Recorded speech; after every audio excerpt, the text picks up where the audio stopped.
Good morning dear student. मैं Shyam Kumar Maurya, assistant professor Valmiki teachers training college Vaishali के इस चैनल में आप सभी विद्यार्थियों का स्वागत है। डीएलएड प्रथम वर्ष कोर्स F5 भाषा की समझ तथा आरंभिक भाषा विकास के अंतर्गत आज हम आप लोगों को यूनिट 3 पढ़ाएंगे। यूनिट 3 टॉपिक का नाम है भाषा सीखने सिखाने के उद्देश्यों की समझ, कल्पनाशीलता, सृजनशीलता और संवेदनशीलता के बारे में बताएंगे। भाषा हम अपने भावों को विचारों से लिखित और कथित रूप से जो कुछ जानना चाहेंगे वह माध्यम भाषा ही है। हम सभी लोग भाषा के माध्यम से एक दूसरे से बातचीत करते हैं और भाषा के माध्यम से ही दूसरे व्यक्ति हमसे बात करते हैं। वह भाषा ही है, जैसे हिंदी भाषा, अंग्रेजी भाषा, उर्दू भाषा, पंजाबी भाषा, तमिल भाषा इत्यादि। जो व्यक्ति जिस भाषा को जानता है या जिस व्यक्ति की जो मातृभाषा है वह उसी भाषा में बोलता है और उसी भाषा में सीखता है। तो व्यक्ति जो कुछ भी सीखता है वह सब भाषा के माध्यम से सीखता है, भाषा कोई भी हो। भाषा सीखने के उद्देश्य, जो भाषा सीखने का उद्देश्य है, कोई भी भाषा सीखने के लिए 3 मुख्य उद्देश्य बताए गए हैं। आप जो भी विद्यार्थी कोई भी विषय हो, कोई भी भाषा हो, यदि सीखना चाहता है तो उसके लिए 3 उद्देश्य बताए गए हैं। पहला जिज्ञासा, दूसरा अनुकरण, तीसरा अभ्यास। ये 3 ऐसे चीज़ हैं जिसके द्वारा व्यक्ति भाषा को सीख सकता है। हम बालक को जो भी भाषा सिखाने का प्रयास करेंगे वह तीनों मुख्य बिंदु के द्वारा सीखेगा, चाहे वह भाषा हिंदी, अंग्रेजी, संस्कृत, उर्दू इत्यादि में से कोई भी भाषा हो। अगर हम उसी को मान लीजिए कि अंग्रेजी सिखा रहे हैं, अगर व्यक्ति में जिज्ञासा है, अनुकरण है और अभ्यास की कमी है तब पर भी नहीं सीख सकेगा। यदि व्यक्ति में जिज्ञासा नहीं है, अनुकरण और अभ्यास है तब पर भी नहीं सीख सकेगा। अगर व्यक्ति में जिज्ञासा है, अभ्यास है और अनुकरण नहीं है तब पर भी व्यक्ति कोई भाषा सीख नहीं सकता। इसलिए भाषा सीखने के लिए जिज्ञासा, अनुकरण और भाषा, इन तीनों चीज़ों की आवश्यकता पड़ती है। बालक के पूर्व ज्ञान का आकलन करेंगे कि बालक को क्या आ रहा है और क्या नहीं, तो उसी के अनुसार हम पढ़ाने का अभ्यास कराएंगे। बालक को 2 शब्दों का ज्ञान नहीं है तो हम 3 शब्दों का ज्ञान कैसे देंगे। तो सबसे पहले हम बालक को 2 शब्दों का ज्ञान कराएंगे, उसके बाद 3 शब्दों के बारे में बताएंगे, तो बालक आसानी से सीख सकता है। विद्यालय के प्रति लगाव पैदा करना। कुछ बालक विद्यालय जाने के नाम पर रोने लगते हैं, तो उसके लिए विद्यालय में खेलने का प्रबंध हो और शिक्षक का व्यवहार भी अच्छा होना चाहिए। विद्यालय में बागवानी हो, स्कूल का बनावट भी अच्छा होना चाहिए, जिससे बच्चा स्कूल में आएगा और भी भाषा को सीखेगा। बालक को प्रोत्साहित करना चाहिए। यदि बालक कुछ कहना चाहता है तो उसके बातों को ध्यानपूर्वक सुनेंगे।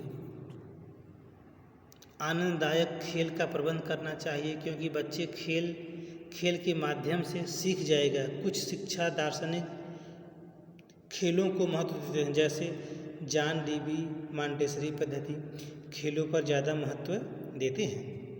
शिक्षक की प्रस्तुतिकरण एवं अभिव्यक्ति सरल होनी चाहिए, जिससे बच्चा आसानी से समझ सके।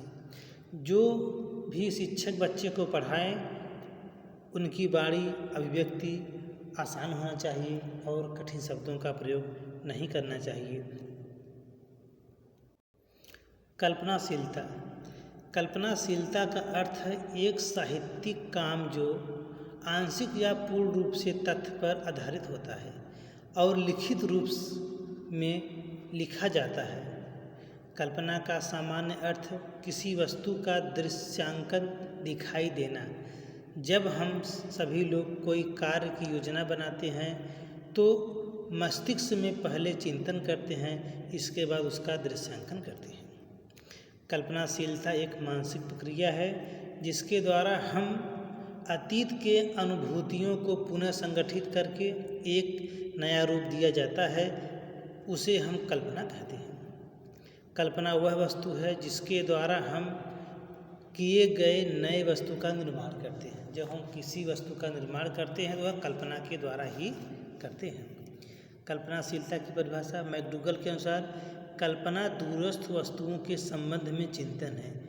कल्पना क्या है? जो दूर की वस्तुएं हैं हम उसके विषय में केवल चिंतन कर सकते हैं, सोच सकते हैं। एंजिल कल्पना वस्तुओं की चेतना है जो इंद्रियों के सम्मुख उपस्थित नहीं होती है।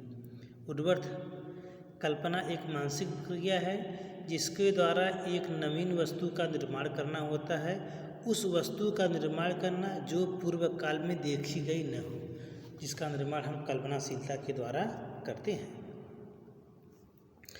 सृजनशीलता।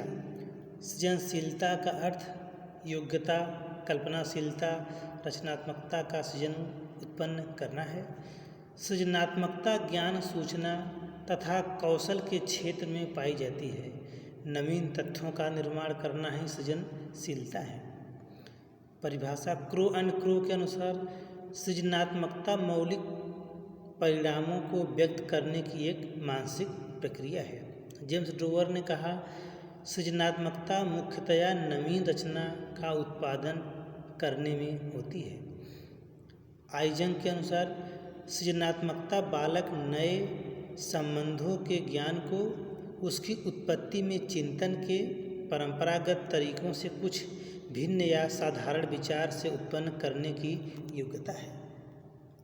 बैरन के अनुसार सृजनात्मकता बालकों में विद्यमान वस्तुओं एवं तत्वों को संयुक्त कर नवीन रचना का निर्माण करना है।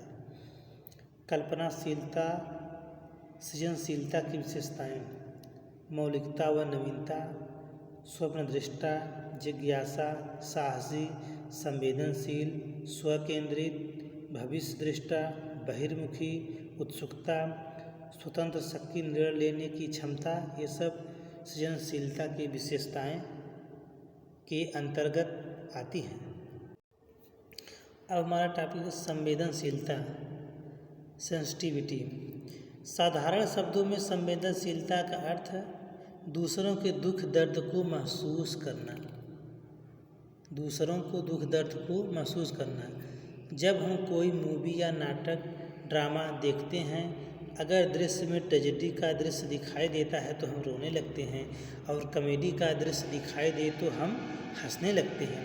तात्पर्य यह है कि हम सभी लोग उस दृश्य के प्रति कितने संवेदनशील होते हैं जो दूसरे के दुख दर्द को स्वयं महसूस करने लगते हैं।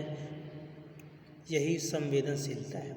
अब संवेदनशीलता को हम एक उदाहरण के द्वारा समझेंगे। एक दरवाजे पर एक डाकिया पोस्टमैन ने प्रवेश करते हुए कहा कि एक पत्र ले लीजिए। अंदर से एक लड़की ने आवाज़ दी, आ रही हूँ। लेकिन 3-4 मिनट तक कोई बाहर नहीं आया। तो डाकिया ने दोबारा कहा, पत्र ले लो। तभी अंदर से आवाज़ आई, आ रही हूँ। फिर कुछ समय बाद डाकिया ने झल्लाते हुए कहा कि पत्र ले लो।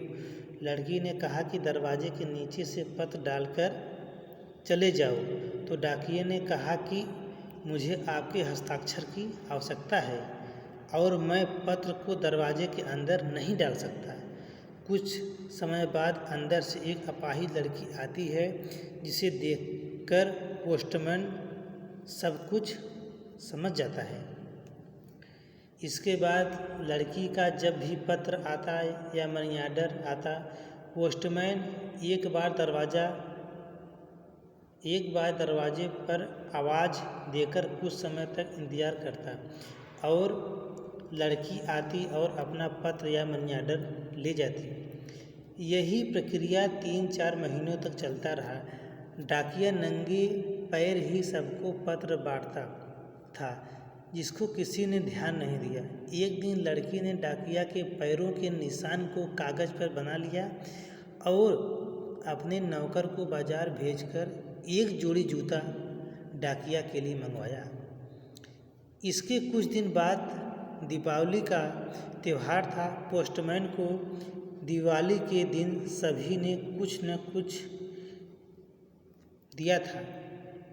उसने सोचा कि सभी से मिल चुका हूँ, क्यों न उस लड़की से मिलता चलूँ, लेकिन कुछ उससे नहीं लूँगा। डाकिया दरवाजे पर पहुँचा तो लड़की ने उसे एक गिफ्ट देते हुए कहा कि इसको आप घर जाकर खोलना, जिसमें एक जोड़ी जूता था। घर जाकर उसने गिफ्ट को खोला, देखा तो उसमें एक जोड़ी जूता था, जिसे देखकर वह हैरान हो गया और उसके आँखों से आंसू बहने लगे। अगले दिन वह ऑफिस गया और अपने सीनियर से कहा कि आप मेरा तबादला उस गली से हटाकर कहीं और कर दो। इसका कारण ऑफिसर ने पूछा तो डाकिया ने जूते को टेबल पर रखते हुए सारी कहानी ऑफिसर को सुनाई और कहा कि उस अपाहिज लड़की ने मेरे पैरों के लिए तो जूता दे दिया, अब मैं उस अपाहिज लड़की के लिए पैर कहाँ से लाऊं। यही है संवेदनशीलता, जिसमें एक मनुष्य ने दूसरे मनुष्य का दुख दर्द महसूस किया। इसी को हम क्या कहते हैं? संवेदनशीलता। तो आज का मेरा यह टॉपिक समाप्त होता है। हम पुनः एक नए टॉपिक के साथ उपस्थित होंगे। तब तक के लिए धन्यवाद।